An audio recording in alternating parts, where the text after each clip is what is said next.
Questions for reflection. The Book of Wisdom, also called the Wisdom of Solomon, is an exhortation to the reader to pursue true wisdom. And true wisdom comes from the Lord. He is the source of all true wisdom.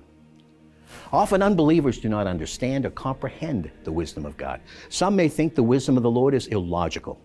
For others, it doesn't fit into their own human wisdom. So they dismiss pursuing it. But for believers, the wisdom of the Lord makes perfect sense. And today's passage from the Book of Wisdom explains why this was so back then and still today.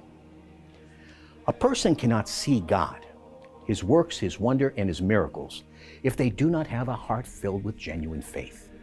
To see the world only through the eyes of human wisdom, or even science or math, is often to see the trees, but not the forest. It's limited. Its perspective does not open up. It shuts. When we no longer see or experience the presence of God in our lives, it's time to ask whether we are really praying, attending Holy Mass, participating in the sacraments. You see, the Lord is always there, but it takes living faith in our hearts to see what is truly there. In the New Testament, the letter of James explains it in these words: "If any of you lacks wisdom, let him ask God, who gives to all men generously and without reproaching, and it will be given him. But let him ask in faith with no doubting. For he who doubts is like a wave of the sea that is driven and tossed by the wind." So let us heed these words and seek the wisdom of God to guide us every day.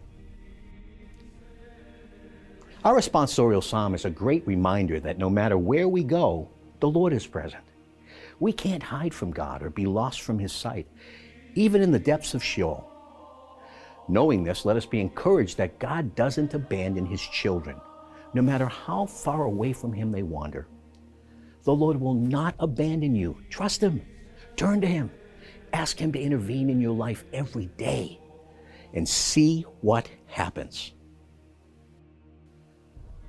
Our gospel for today, from the Gospel of St. Luke, explains that it would be better for a person to die than to cause others to sin. To cause another person to sin is called a scandal, and it not only imperils the perpetrator, but also the victim.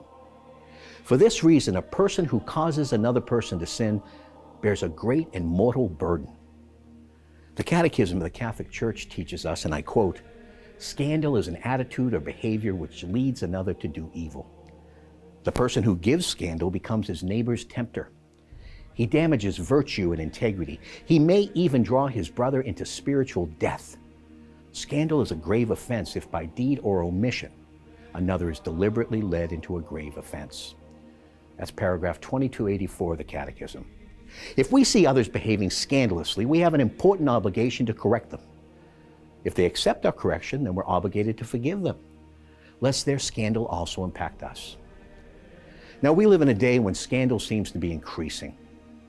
For example, we have people serving in elected offices who profess to be Catholic while they vote for and support evils such as legalized abortion on demand.